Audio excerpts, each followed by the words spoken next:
May naputol daw dito sa boat. Just colored. Nag-aalisa na sila. Today, we're traveling back to Davao City to get a barge in order for us to get to our next destination. But first, we have a few stopovers. First up is meeting up with our family and then taking some pictures. And of course, next is stopover for brunch. We've already eaten here before and you'll see that in episode 26. And this is what we ordered this time.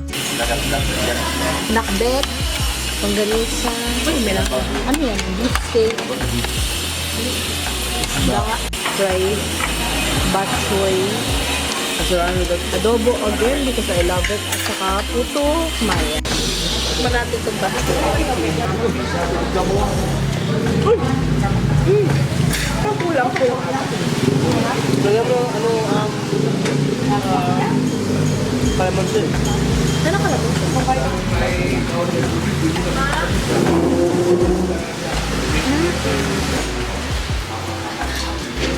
Ay, makarap itong ng ganisa. Yan na ba nilalagay dito? Kaya yung lagyan ng kogo, yung gusto mo. Okay.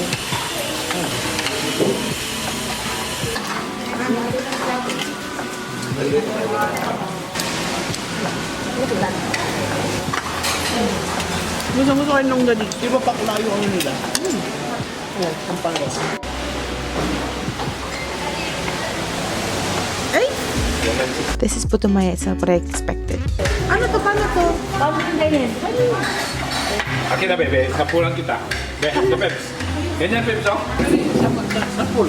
Ganyan, oh. Ganyan. Ganyan. Tapos, ganyan. Hindi na ito sinasawsaw sa kahit na ano? Okay. Pwede mo naman. Tamis ba siya? Ano yan? Pwede naman direksyon mo yan. Ano ba ito, oy? Bawakan mo, bigot. Ganyan. Gusto mo sa pulo, Yung isa tayo. Gusto mo sa pulo, eh? Lasang ginger. Ah, Ayaw mo? Yeah.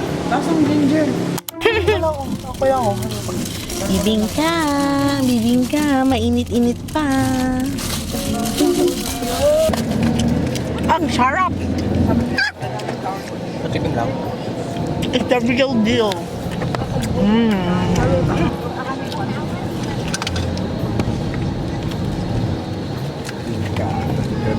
Oh, I love this. All fueled up for a 5 hours or so travel to Davao City.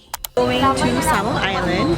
We were supposed to go in with the van, however, the line was like 500 meters long, wasn't it? It's very long. The line was very, very long. After a few minutes of waiting, we're finally standing in the line to get into the barge. At first, we thought that this was the barge that we were going to get into. However, it decided that it's not providing service anymore for the night. And this was how long the line was to get into the barge. And over here is the line for the vehicles, which is lining up for so long. For God knows how long they've been lining up to get into the barge to get to Samal. So basically, ang daming nangyari. I think I already told you earlier, we're going to Samal. It's currently nighttime now, but we started lining up during the evening time.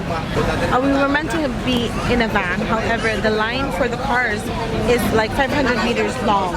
So the technique is to actually just line up as people without a van or a car because it's much faster. I'm actually carrying a luggage.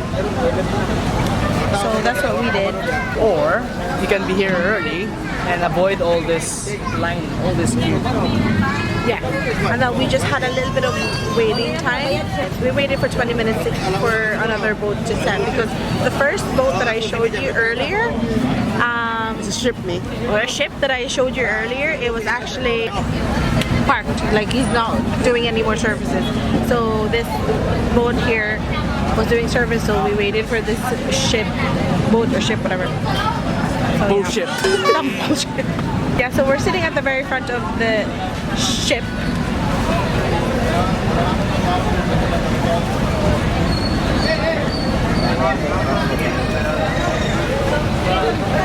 How much was the per person for this ship? It's only 20 pesos. 20 pesos Yeah, to ride per the head. ship per head. That is 16,700. Tama. That's like 200 plus in Plus, euro. sundo sa atin. Shuttle.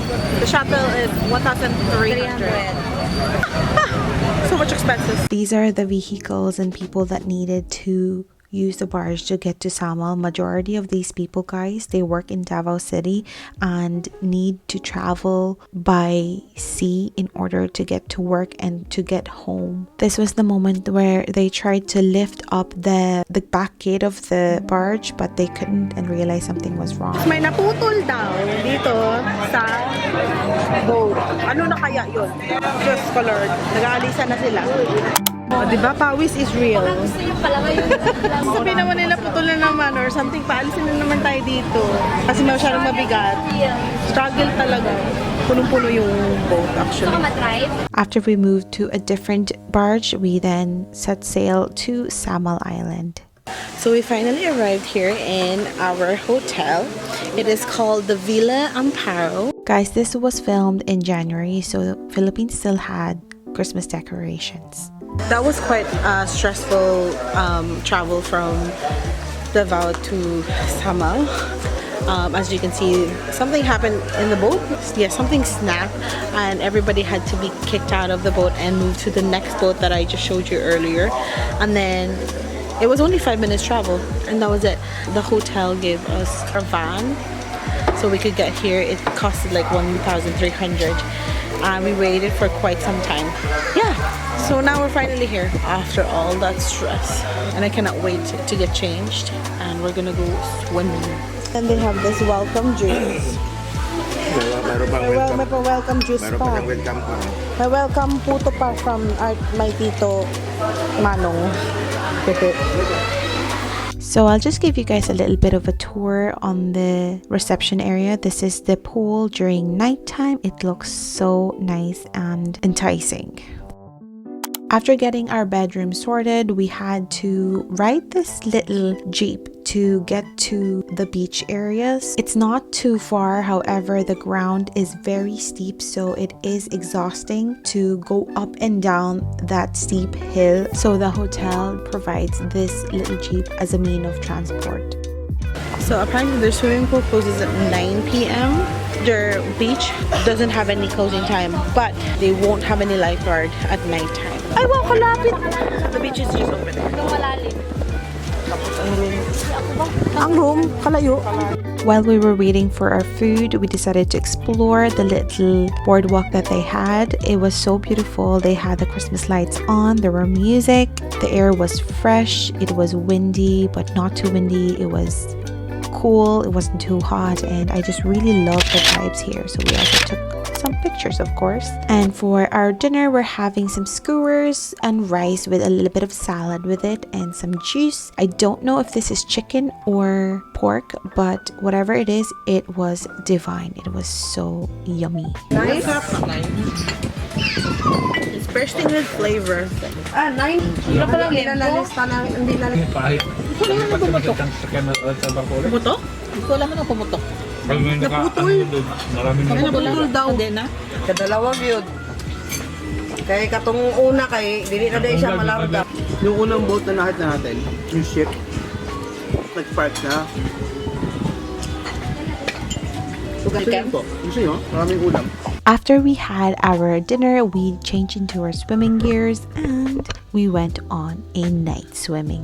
The first area that we went to go swimming, the water was way too low. As you can see, the water was just down to our ankles and thighs, and it wasn't worth swimming in there, and I could feel the rocks on my foot. It was way too uncomfortable and I was afraid I was stepping on the coral, so we decided to go on the other side of the beach, which was a little bit more deep. The water was up to our neck, and over here you could see the fish swimming in the water.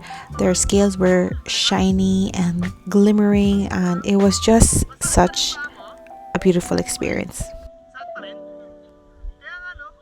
Suddenly, two of the guys experienced some stinging on their legs, and my husband felt stinging on his back. And then later on, my mom felt pain around her arm area, and then I could feel some stinging around my chest area, and then we realized that we just got stung by a jellyfish. The last two standing was my tita and myself, and the rest called it a night.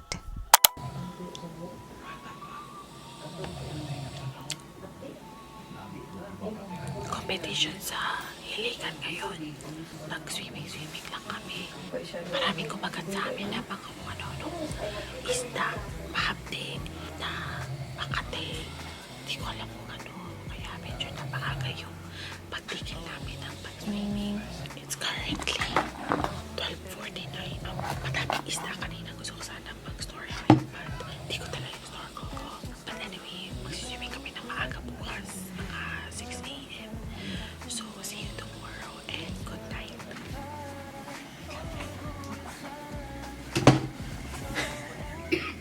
Guys, I think I've used up my strength from the swimming, and it was really hard for me to get up this bunk bed. And then I realized my husband was the one snoring really, really loud.